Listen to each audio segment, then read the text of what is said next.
តម្លៃភាគហ៊ុនរបស់ធនាគារ Exida នៅក្នុងថ្ងៃនេះគឺមានសញ្ញានៃការធ្លាក់ថ្លៃខ្លះៗតើមូលហេតុនោះពាក់ព័ន្ធជាមួយនឹងធនាគារ Exida ដែលគាត់មានសាខានៅប្រទេសភូមាដែលកំពុងតែរងគ្រោះដោយគ្រោះធម្មជាតិរញ្ជួយដីដែរឬទេត្រង់ចំណុចនេះយើងត្រូវតែគិតមើលសិនថាតើធនាគារ Exida នោះគាត់បោះសាខាទៅនៅប្រទេសភូមាតើទំហំវិនិយោគរបស់គាត់នឹងធំឬអត់ទើបយើងដឹងថាតើការផលប៉ះពាល់ហ្នឹងវាប៉ះមកធនាគារអត់ហ្នឹងទី1ទី2យើងត្រូវដឹងថាតើធនាគារ Exida គាត់មានសាខានៅប្រទេសណាខ្លះដើម្បីអាចដឹងបានទី1យើងត្រូវគិតថាធនាគារ Exida គាត់មានបទសម្ព័ន្ធទាំងអស់មានដូចជាExida Security នៅស្រុកខ្មែរយើងបាទនិងទី2គឺសាកលវិទ្យាល័យ Exida នៅស្រុកខ្មែរយើងដែរនិងទី3គឺធនាគារ Exida នៅឡាវបាទនិងទី4 Micro Rental Exida នៅភូមាអញ្ចឹងនៅភូមានេះគឺជាសាខាមួយដែលកម្រិតហ្នឹងគឺ Micro Rental ទេហើយបើតាមការលើកឡើងរបស់ថ្នាក់ដឹកនាំធនាគារនេះពេលកន្លងមកគាត់ធ្លាប់លើកឡើងថាទុនវិនិយោគនៅហ្នឹងគឺមិនសូវធំទេដូច្នេះហើយផលប៉ះពាល់ជារួមតែជាបំផុតថាវាមានបាទសាខានៅនឹងដែរប៉ុន្តែបើថាឲ្យវាប៉ះពាល់ដល់ធនាគារទាំងមូលតែម្ដងនឹងយើងគិតថាវាអាចនឹងមិនធ្ងន់ធ្ងរទេបាទឬក៏តិចតួចដោយសារតែទំហំវិនិយោគហ្នឹងគឺវាមិនធំហ្នឹងហើយនេះត្រង់ចំណុចនេះយើងគ្រាន់តែថាជាការគិតបាទជាការគិតហើយការបូកផ្សំជាមួយនឹងព័ត៌មានដែលធ្លាប់លើកឡើងពីថ្នាក់ដឹកនាំធនាគារកាលពីកន្លងមកនឹងមួយវិញទៀតថាតើគ្រោះជួយដីនឹងអាចផលប៉ះពាល់មកដល់តម្លៃភាគហ៊ុនរបស់ធនាគារ Exida ដែរឬទេនឹងយើងអាចគិតថាតើផលនៃការរំជួយដីនេះបាទតែវាអាចមកប៉ះពាល់ដល់ប្រាក់ចំណេញរបស់ Exida នៅឆ្នាំក្រោយអត់ហ្នឹងហើយអញ្ចឹងផលប៉ះពាល់នៃគ្រោះជួយដីនេះវាជះឥទ្ធិពលច្រើនដែរដូចជានៅដោយផ្ទាល់ដូចជានៅភូមាបាទធ្ងន់ធ្ងរខ្លាំងបាទនៅថៃក៏គួរសមដែរបាទហើយក្រៅពីនោះនៅខ្មែរយើងក៏រងឥទ្ធិពលបន្តគ្នាដែរដោយសារតែប្រទេសយើងជាប់គ្នាសេដ្ឋកិច្ចជាប់គ្នាឧទាហរណ៍ថាការដោះដូរពាណិជ្ជកម្មឬក៏កម្លាំងពលកម្មការធ្វើការអីហ្នឹងក៏យើងឆ្លងកាត់គ្នាដែរឧទាហរណ៍យើងឃើញជាក់ស្ដែងក៏មានប្រជាពលរដ្ឋខ្មែរយើងខ្លះហ្នឹងក៏តិចតួចក៏គាត់មានរងគ្រោះនៅថៃដែរបាទហើយ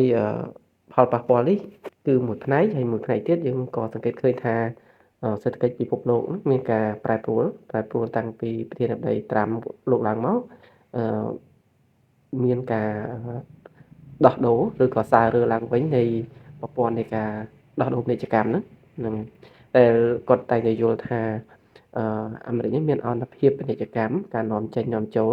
ដែលប្រទេសមួយចំនួនហ្នឹងតែងតែកេងចំណេញពីអាមេរិកដោយនាំទំនិញទៅអាមេរិកជាច្រើនហើយអាមេរិកនាំទៅបានតិចតួចហើយអ្វីដែលយើងឃើញថាគាត់កំពុងតែធ្វើហ្នឹងគឺជាការបាំងនៅរបាំងពន្ធគយដែលសំដៅឲ្យទំនិញពីបណ្ដាប្រទេសមួយចំនួនហ្នឹងចូលទៅអាមេរិកមានភាពលំបាកហើយឲ្យក្រុមហ៊ុនហ្នឹងក៏ទៅបោះទីតាំងនៅអាមេរិកតែម្ដងដោយសារតែពិភពលោកយើងបច្ចុប្បន្ននេះមានប្រទេសធំច្រើនដែរហើយក៏គេមិននៅស្ងៀមគេតែងតែដាក់នៅរបាំងពន្ធគយត្រឡប់ទៅវិញវាធ្វើឲ្យសេដ្ឋកិច្ចហ្នឹងមានបញ្ហាខ្លះកើតឡើងឬក៏អាចស្ថិតក្នុងការស្ថានភាពផុយស្រួយខ្ញុំលើកឡើងទាំងអស់នេះក៏ចង់បញ្ជាក់ជូនថាធនាគារ Exida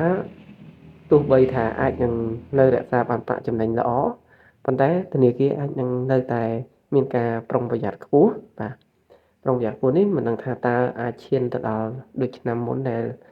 ធ្វើការបែងចែកភាគតិចតួចរក្សាប្រាក់ចំណេញដើម្បីបង្កើននៅហេតុភាពរឹងមាំរបស់ធនាគារបាទត្រង់ចំណុចនេះគ្រាន់តែជាការរំលឹកទេហើយមួយទៀតក៏មិនភ្លេចដែរថាធនាគារទើបនឹងប្រមូលទុនបាទពីបោះបានបំណុល$100 លានដែរត្រង់ចំណុចនេះក៏អាចថាធនាគារហ្នឹងក៏មានដើមទុនច្រើនដែរនិងមួយទៀតនៅពេលបច្ចុប្បន្ន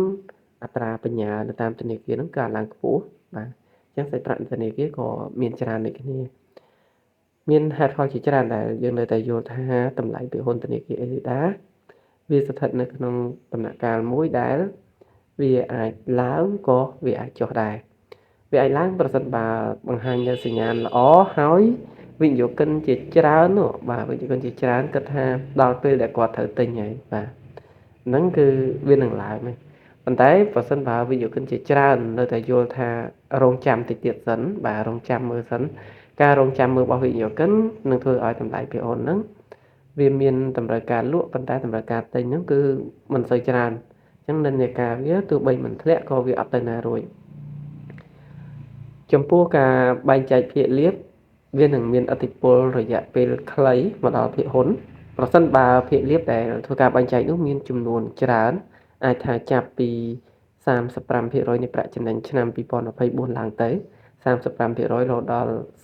45%បើប្រាក់ភាគលាភដែលគាត់បែងចែកហ្នឹងគឺមានអត្រាប៉ុណ្ណឹងចំនួនភាគលាភដែលទទួលបានវាលើស300រៀលឬទៅដល់500រៀលដូចនេះហើយអឺតម្លៃភាគហ៊ុននឹងមានការកើនឡើងព្រោះថាចំនួនភាគលាភហ្នឹងនឹងទៅធ្វើឲ្យទំនុកចិត្តរបស់វិនិយោគិនហ្នឹងមានភាពកើនឡើងដូចគ្នា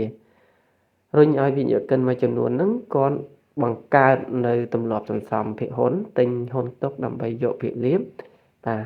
នឹងបង្កើតឲ្យវិនិយោគិនមួយចំនួនហ្នឹងគាត់មិនចាំបាច់លក់ភាគហ៊ុនទេគាត់រំពឹងថាឆ្នាំក្រោយគាត់នឹងទទួលបានភាគលាភដូចគ្នា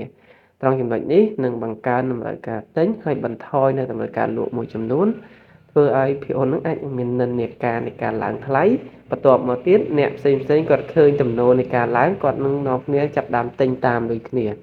ដូចជាឆ្នាំ2024អញ្ចឹងនៅពេលដែលទំនោរវាចាប់ដើមនៃការធ្លាក់ចុះបាទដោយផ្ដើមពីដំបូងអ្នកដែលគាត់អន់ចិត្តទៅរឿងភាគលាភបន្តិចតួចពេកហ្នឹងហើយអញ្ចឹងក៏គាត់ចាប់ដើមលក់ទំនោរវារៀងចុះបន្តិចហើយបន្ទាប់មកអ្នកវិភាគឃើញថាប្រាក់ចំណេញកំពុងតែថយចុះ NPL ដែលឥណទានអត់ដំណើរការហ្នឹងកំពុងតែស្ថិតនៅក្នុងកម្រិតហានិភ័យដូចនេះហើយក៏គាត់នាំគ្នាលក់ទៅធ្វើឲ្យអ្នក trade ហ្នឹងគាត់លក់តាមអញ្ចឹងហើយទំនោរផ្សារហ្នឹងគឺទៀបទៅអ្នកទិញក៏លែងហ៊ានទិញតែអ្នកសន្សំក៏លែងហ៊ានសន្សំដកឃ្លាធ្វើឲ្យតម្លៃភាគហ៊ុនធ្លាក់ប្រមាណជា30%ជាងពីតម្លៃ10000រៀលមក7000ឬក៏6800 1400និន្នាការហ្នឹងគឺកើតឡើងនៅកាលឆ្នាំ2024អញ្ចឹងរំពឹងថាឆ្នាំ2025នេះធនាគារផ្ដើមពីការបែងចែកភាគលាភច្រើននោះនិន្នាការនឹងបកទៅលើវិញហើយរំពឹងថាថ្លៃភាគហ៊ុននេះអាចឡើងដល់8000រៀលឬក៏9000រៀលឬក៏អាច10000រៀលនៅពេលខាងមុខផងដែរចំពោះការលើកឡើងរបស់ខ្ញុំនេះគ្រាន់ជាការយល់ឃើញផ្ទាល់ខ្លួនដូច្នេះហើយបងប្អូនដែលលោកចង់ទិញចង់លក់ហ្នឹងគឺការសម្រេចចិត្តខ្លួនឯងនឹងធ្វើការសិក្សាបន្ថែមបន្តទៀតអរគុណច្រើនជម្រាបលា